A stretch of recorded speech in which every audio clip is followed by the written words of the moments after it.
N'hésitez pas à me dire dans les commentaires hein, si vous voyez bien du coup mon écran pour qu'on puisse commencer.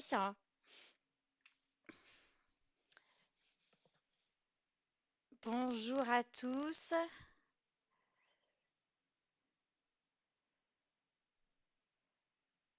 Est-ce que vous m'entendez bien? Est-ce que vous me voyez correctement? N'hésitez pas hein, à l'écrire du coup sur le chat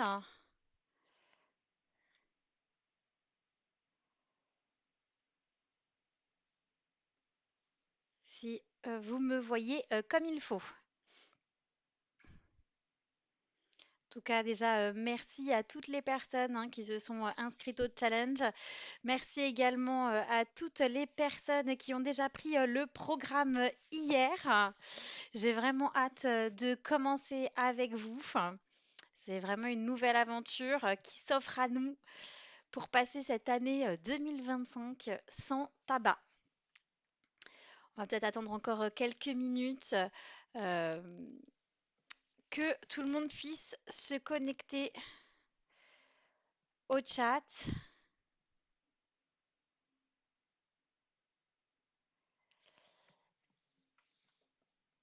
Bon, bah, allons-y. Du coup, sur cette deuxième journée, qu'allons-nous voir aujourd'hui? On va voir les 7 erreurs à ne pas reproduire pour réussir à arrêter de fumer durablement sans compenser avec la nourriture. Donc surtout, n'hésitez pas à bien ajouter l'adresse mail tabacodietmarine@gmail.com à vos contacts.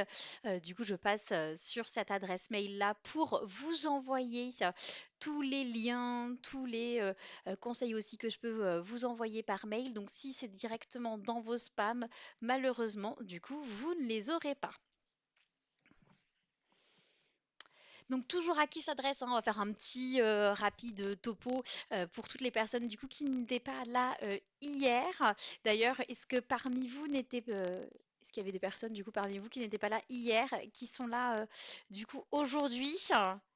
N'hésitez pas à les noter sur le chat.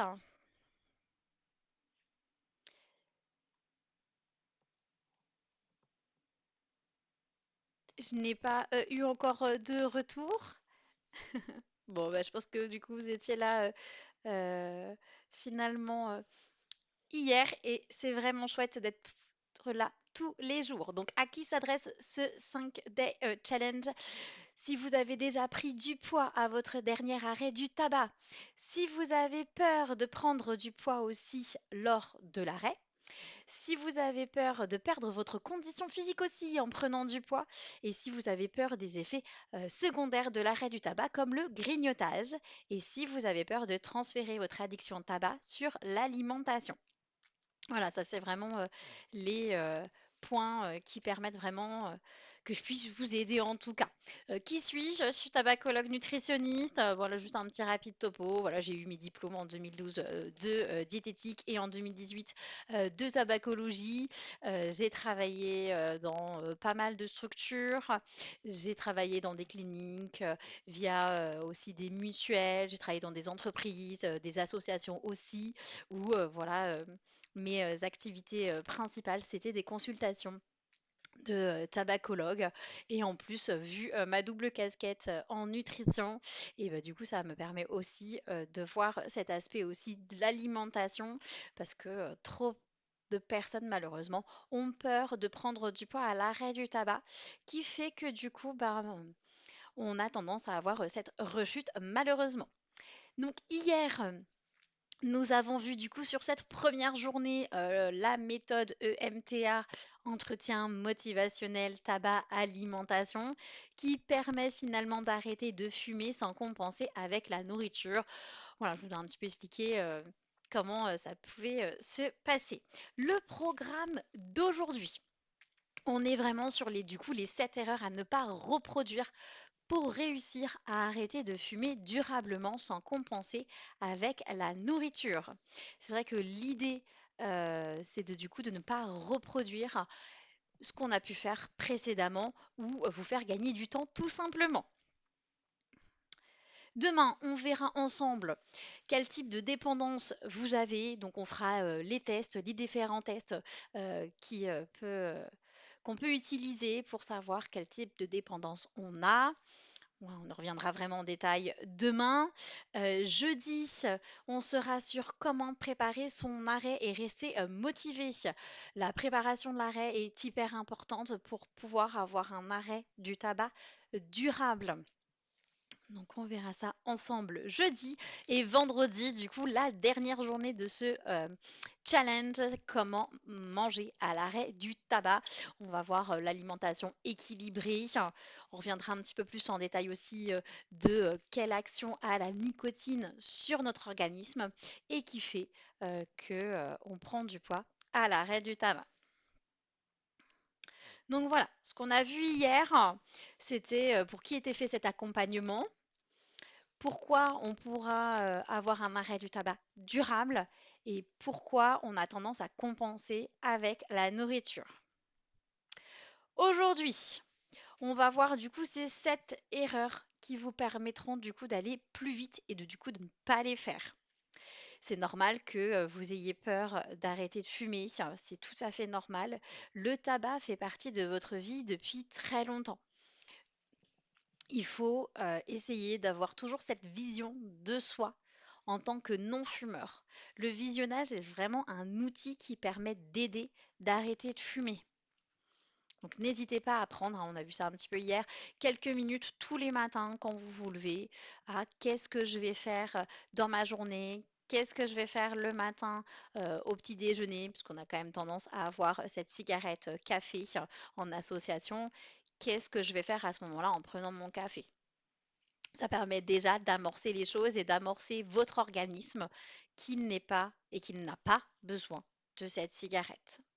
Donc voilà, les 7 erreurs à ne pas reproduire pour réussir à arrêter de fumer durablement, c'est ce qu'on voit tout de suite. La première, on a tendance malheureusement à sous-estimer l'importance de la préparation.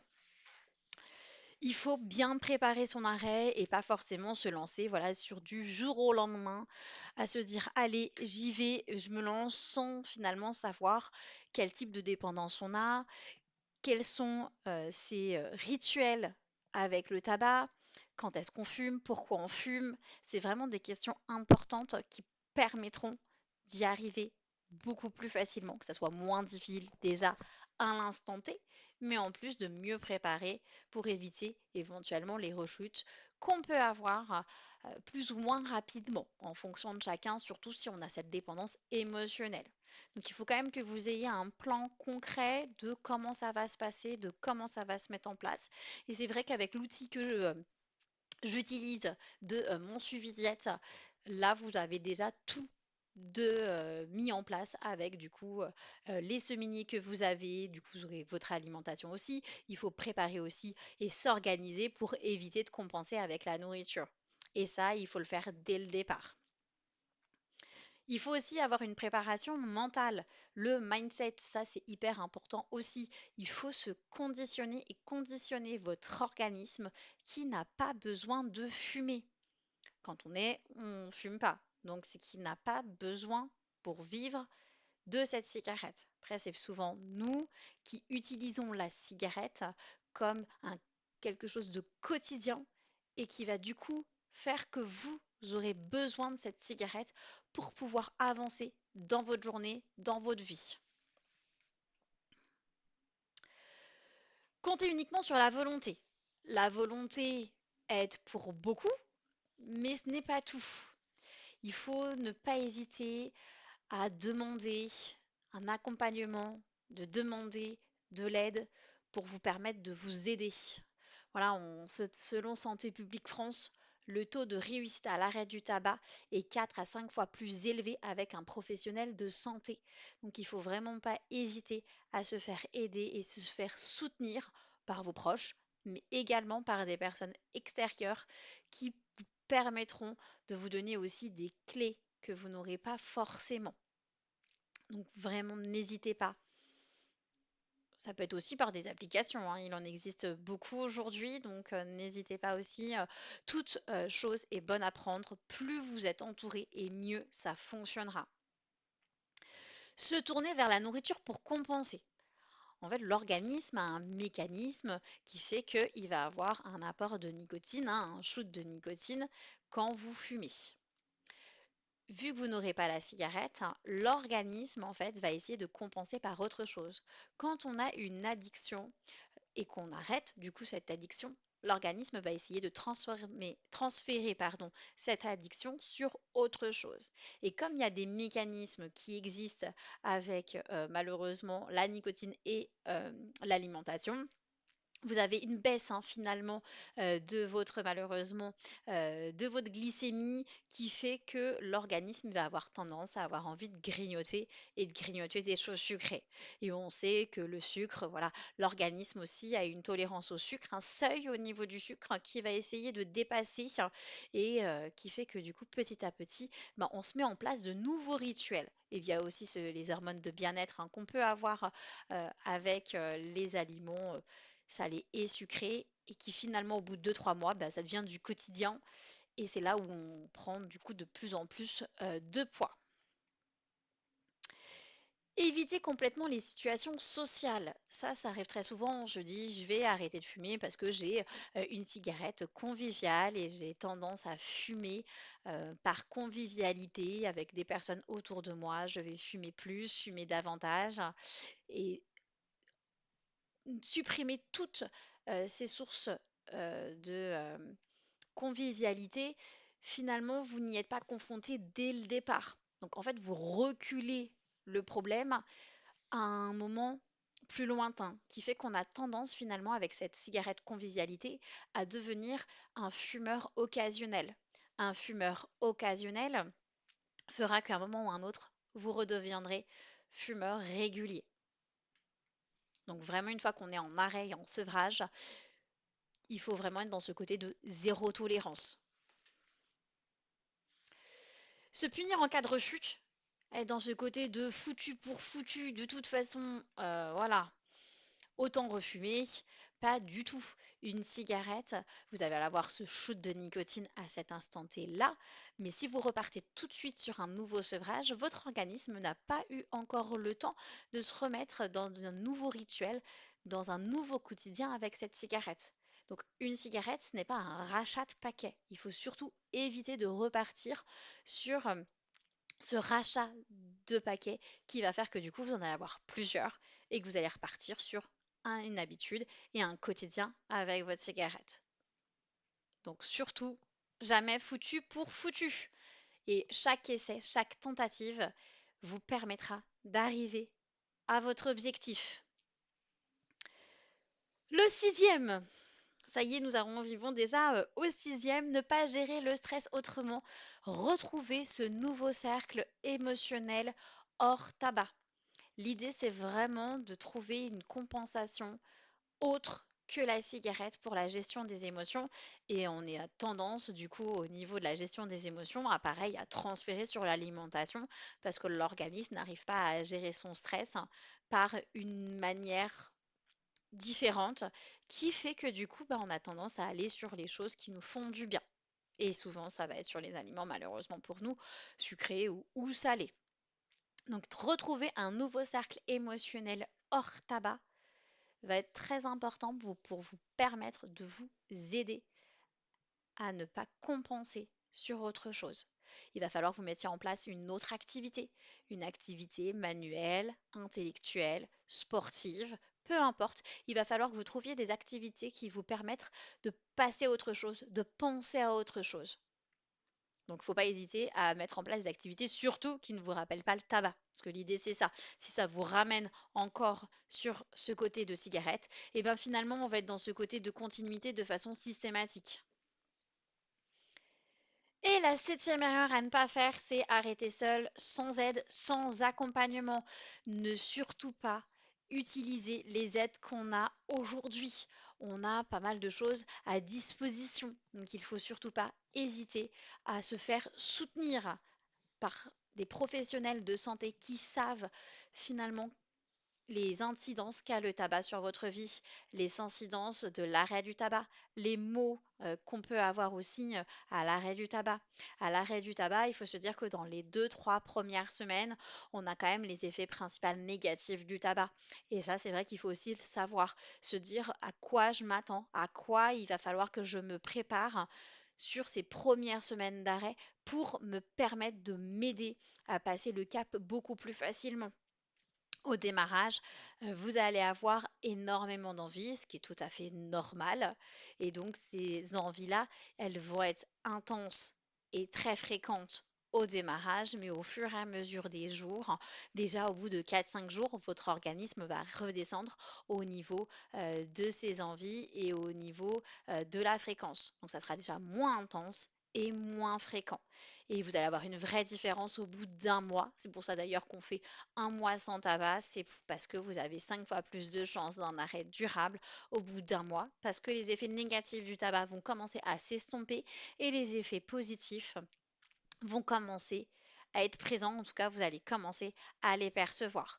Donc c'est vrai qu'il faut essayer de tenir, de s'accrocher les premières journées, les premières semaines, jusqu'à temps qu'on puisse percevoir ces effets positifs pour s'y raccrocher. En évitant toutes ces erreurs, vous allez gagner du temps. Ça va permettre d'augmenter les chances de succès. Ça va vous permettre d'y arriver plus facilement, que ça soit moins difficile. Plus on se prépare finalement à ce sevrage, à ces effets négatifs qu'on peut avoir au démarrage, mieux vous allez pouvoir les gérer. Si on vous dit que vous allez avoir beaucoup d'envie, vous allez arriver à mieux gérer ces envies parce que vous allez vous y préparer. Qu'est-ce que je vais faire quand je vais avoir envie de fumer? Ça, c'est quelque chose qu'il va falloir se poser comme question. Et c'est ce qu'on va voir du coup dans comment préparer son arrêt au mieux. Quelles questions va falloir que vous puissiez vous poser. Hier, je vous posais la question de vos sources de motivation.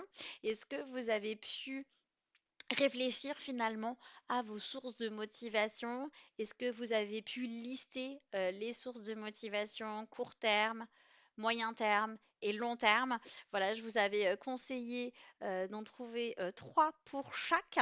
Est-ce que vous les avez, est-ce que vous avez passé un petit peu de temps dessus? Est-ce que vous avez essayé du coup de les trouver, ces trois sources de motivation sur chaque, ce qui finalement vous faisait quasiment 10 sources de motivation, ce qui est déjà pas mal quand à l'instant T on doit se les redonner, et ben ça permet quand même de passer du temps et de passer ces premières minutes où on a très envie de fumer. N'hésitez pas en tout cas à partager tout ça sur le chat.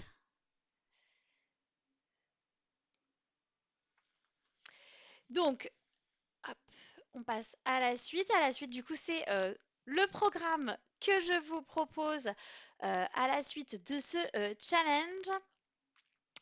Ça va être voilà, d'être vraiment sur cette dynamique, d'essayer au fur et à mesure d'y arriver, de se dire que demain, on va voir les dépendances que vous avez pour préparer au mieux finalement votre programme. Est-ce que déjà vous avez des questions par rapport à aujourd'hui, par rapport aux 7 erreurs à ne pas reproduire? Est-ce que vous avez des questions par rapport à tout ça? N'hésitez pas, en tout cas, je ne vois pas de réponse au niveau du chat. Est-ce que vous,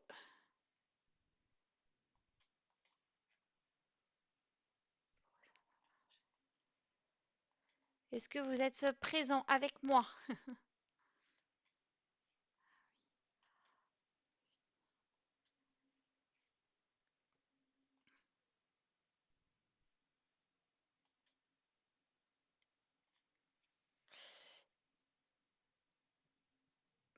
Si pour vous aujourd'hui vous n'avez pas de questions, on va voir.